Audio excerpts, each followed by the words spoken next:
Good evening and welcome to RFL. I am Richard French. As we wrap up the week, Election Day, 39 days away, and the president continuing to sow both chaos and confusion when he says stuff like this. We want to make sure the election is honest, and I'm not sure that it can be. I don't know that it can be with this whole situation. Unsolicited ballots. They're unsolicited, millions being sent to everybody, and we'll see. And just so you know, it's not some outlier. The day before, he said this. Will you commit to making sure that there is a peaceful transferal of power after the election? Well, we're going to have to see what happens. You know that I've been complaining very strongly about the ballots, and the ballots are a disaster. Get rid of the ballots, and you'll have a very peaceful. There won't be a transfer, frankly. There'll be a continuation. Again, I want to give what I'm about to say in context. He has said out loud, it will be rigged unless he wins. So you know the old expression, heads I win, tails you lose? That's basically the way the president, who's trailing in every poll, is going into the election. That if he loses, it's got to be that he was cheated. So in the process, he plans to cheat. Trump continues to beat the drum about voter fraud, but in fact, it is practically non-existent. Again, not my opinion here. The nonpartisan Brenner Center, just the very latest to say so. Mail-in voting fraud, as rare as getting struck by lightning. Again, the words of the Brennan Center, not mine. Take a listen to what the FBI director who was appointed by Trump after he fired the last one, listen to what Mr. Wray had to say on Capitol Hill yesterday. Now, we have not seen historically any kind of coordinated national voter fraud effort in a major election, whether it's by mail or otherwise. For that, the president's chief of staff attacked him today. In addition to what you just heard from the FBI director, the president and his party are trying every voter suppression trick in the book, including trying to prevent mail-in voting by cutting service at the post office that we pay for, the taxpayer, and constantly telling people it's all fraudulent, which, again, it is not. Many Republican-run states, they are purging the voter rolls. For example, Georgia just got caught dumping 200,000 people, and many other states are also actively trying to whittle down lists of people with a legal right to vote. And the president, he's told supporters to act as poll watchers. It sounds innocuous, but what he's telling them is to show up there and basically intimidate other voters. Critics say this is clearly a voter intimidation tactic that has been outlawed until this year. Plus, an explosive report in The Atlantic says the Trump campaign discussing ways to circumvent the Electoral College so that it could appoint pro-Trump electors in states where voters pick Joe Biden. Even the Pentagon is reportedly very concerned that things could get out of hand. The president has already threatened to send U.S. troops into American cities to quell protests until the top brass said they wouldn't do it. But now several top military officials told the Times they're concerned he will deploy through, his stooge, Mr. Barr over DOJ, to deploy soldiers after Election Day. And if he tried, many top generals would resign in protest. Now, things have become so crazy and uncertain. Different groups have sprouted up to try to predict some of these unprecedented scenarios. Now, many of them, I got to tell you, they don't look good for us. The Transition Integrity Project, it's one of them. It includes law professors, former elected officials, people who've run presidential campaigns. It's got big names like former RNC chairman Michael Steele, Hillary Clinton's campaign manager, John Podesta, clearly bipartisan. Well, that project came up with several different possible and they believe viable scenarios, and many of them nothing short of horrifying. One possibility has the president federalizing the National Guard to stop vote counting if the election isn't decided on November 3rd. Another has voters destroying ballots, but only in Democratic areas.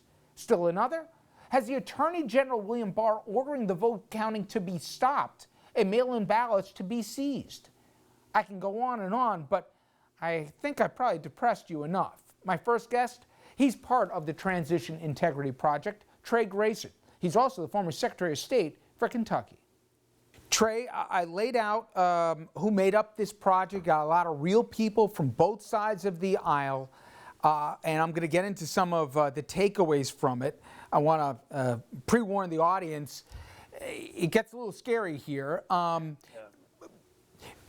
first question is, did the uncertainty that you came to at the end and some of the ugly scenarios that played out in the game playing, did you assume that's how these modelings were going to turn out, or did you folks look at each other at the end of the project and say, oh my God? Probably the latter. I had an expectation when I started participating that I thought this was a valuable exercise and that I could lend an interesting perspective. But yeah, the scenario that I participated in that gave me the oh my God was the close Biden victory, and that one had both campaigns and parties having people in the streets protesting, and the oh my God moment was thinking, whoa, what if they came into contact with one another, and you had this clash, and we're dealing with human beings who are very fired up? That would be a really bad scenario. You guys were looking, at the end of it, you couldn't figure out how this thing ends. And to me, the more notable thing was that, Trey, you guys couldn't find these intervention points, which is say, okay, well, if we foresee chaos in the offing, where can we circumvent? Where can we find these circuit breakers so that we'll prevent getting to this point? And to me, and I thought it was a real honest and transparent exercise, that's what you guys couldn't find. I've read a bunch from election experts in this country, and what they said was, as brilliant a document as the Constitution is, with all the foresight of our founding fathers, there was a presumption that they presupposed that we would have a peaceful transfer of power. The document itself didn't guarantee it. It believed in the better angels, that people would put country before party in the 11th hour. But we're at that point right now, and there's no stoppers to prevent people from their worst instincts. That it is a challenge right now. We live in a time where the norms are often being bent or broken. In some respects, I think that releasing the report and being honest and saying we're not sure how that there are circuit breakers, to use that term, in place, maybe us raising that issue and that flag in advance will cause some folks who maybe could step up, and some institutions that could step up to try to provide those circuit breakers that we've always expected to exist in the past if the situation were to arise. In a lot of the scenarios you looked at, in one, we had, I believe, the Department of Justice and the Attorney General agreeing to invoke the Insurrection Act. We've already seen in today's reporting in the Times, the Pentagon is very concerned about just such a scenario. We had others where it got to a point where blue states even threaten secession right now. What gave you guys the most amount of trouble? And I'm going to first guess this, but is it that we have 50 different states, and each state has their own sets of rules, they have their own electors, if you will, and if people don't want to abide by the election results because of this unproven, but this idea of fraudulent voting, they can decide to gum up the works, and they can do it in 50 different places.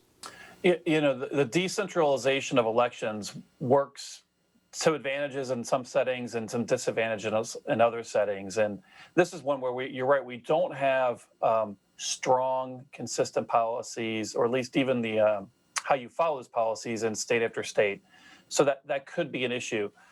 Yes, there are weaknesses in the system where legislators could potentially act on their own, investigators could do this, Justice Department can step up, and those are some challenges. We need people to step up. I was pretty heartened that a fair number of Republicans, more than, and I'm still a Republican, more than maybe some thought, stood up to President Trump's comments, maybe not by name, but certainly people knew exactly what they were talking about when Mitch McConnell and Mitt Romney and Steve Scalise and others stepped up and said there will be a peaceful transition of power in the immediate aftermath of that. Those are the kinds of moments where people step up and say something about their candidate and their political party that may not be the all out, we're going to win no matter what kind of approach that we've seen too often in politics, where you have to accept defeat, we have to accept that transition, and that the voters have spoken. I heard the same thing you did, but I didn't hear, forget about naming Trump by name. there seemed to be conditions when they said we'll have a peaceful transition. I saw Ted Cruz, among others, say the Supreme Court will decide. That's not the way an election's supposed to work here. 9 people in robes don't decide. We, the people, decide. And Lindsey Graham also echoed those same sentiments, that before the first ballot's cast, or at least counted, they're already presuming that this ends up in the courts. When you guys went through the different scenarios, did inevitably this run into court challenges, whether it be at the state, the federal district level, or even the Supreme Court? Well, we're seeing challenges right now in trying to determine the rules on the front end. For example, in Pennsylvania, there was a recent ruling on whether an absentee ballot had to be included in an inner envelope for privacy purposes, and whether a vote like that would be counted. So we're already in the courts. Yes, we did include court situations. We, different sides would make an argument, and then we would try to determine the validity of the argument. And then the way the game worked is you would then roll a dice and determine based upon the probability of that succeeding. So in our scenarios, we had court rulings that definitely impacted how the scenario played out. But is election law clear here? Is it really up to discretion, or at the end, if there's no evidence of rampant fraud, will the courts just say, no, a vote is a vote, it's a fair vote, it's to be counted here? Or should we look at courts just as much as if they're red or they're blue? What did you guys, when you were doing this, how did you look at the court system as to how fair players they'd be? We did, in our scenario, require evidence. So you couldn't just make a claim of fraud and automatically win because the judge was appointed by a member of a certain political party or elected by residents who favored a certain political party. And I do believe in the court system that they do require evidence. That's the trial level requires that. And then on the appellate level, they really should be deciding upon the law. And that the facts are determined. And so that's a safeguard. The other thing is if the margins are big enough, and I participated in 2 scenarios. One had a larger Biden victory than another. I was not in the Trump victory scenario. It was the way our game played out. In the scenario where Biden won much more comfortably, there was a lot less drama. The losers accepted the outcome. The attempts to maybe highlight vote fraud that was not there failed.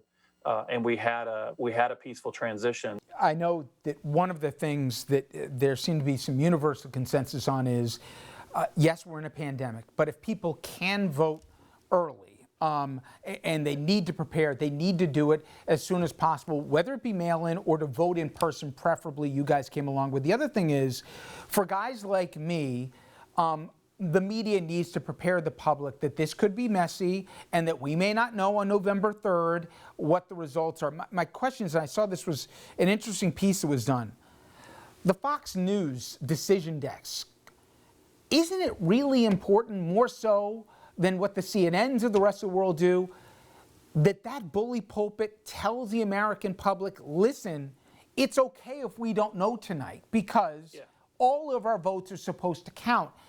Because, the president unilaterally can't do this unless he has a bullhorn. No, that's absolutely right. And there's actually a hopeful example in 2012 when President Obama was sailing to a pretty comfortable re-election win. I remember watching the coverage on Fox News because Karl Rove, who was not as part of the decision desk, he was an analyst, was getting information from people that he knew and sources. And he said, no, this is not over yet. There's still chances for Romney in these states. And the decision deck was coming back at him hard, saying, no, you are wrong. We're going to call this race. It is over. I was really struck and impressed by that. The Fox News side, not the opinion side, but the news side is pretty solid, and that opinion desk is pretty solid. So, yeah, there's an opportunity there. Finally, before I let you go, Trey, and again, I have put up the URL where people can read the report for themselves. I don't want to sugarcoat it. It was distressing reading it. The volume of uncertainty in this and the really dangerous situations this country could be facing, again, with really smart people who've been involved in the process, former electeds like yourself, people who've run campaigns here. What concerns you most? Election night or what's called the interregnum, those 79 days between the election and the inauguration of a president, seemingly, again, a president with the Department of Justice and Attorney General that's willing to follow him where he wants to go? I'd say that interregnum, election night, we are probably not going to have enough results unless it's a large margin. For example, if Vice President or Vice President Biden or President Trump just were to win by a large margin, we might have enough data to say, okay, we can project a winner tonight. But the odds are we can't do that. And so it's those following days where people are tired and we know some results and that we know that's going to bear, the lawyers are on call. Those will be probably the most stressful couple of days for me and for you and the media and all Americans as we watch out and hopefully those institutions and those leaders who are willing to step up and say, hey, this is America. We do this the right way. It's okay for my side to lose because this is, the process is fair. There's always a little noise. There's always noise in election. We have ballots that don't get counted. We have people that have challenges. That always happens. And we shouldn't expect it to not happen again, especially when voting in a pandemic. But in the aggregate, we should have a smooth transition, whether to a second term for Trump or a first term for Biden. Fingers crossed. Fingers crossed. Thoughts and prayers, all those things. Absolutely. Trey, I appreciate it. Fascinating project, and be afraid. I appreciate the time. All right, everyone. When we come back, many people wonder whether or not, and this isn't hyperbole here, the very democracy that we've taken for granted that we're going to be able to have and keep, will Republicans, and it is that specific, will they draw a line in the sand in Washington to stop the president from his worst base instincts to try and steal an election? After the break, a senator who served with very people who need to make that moral decision, he'll weigh in.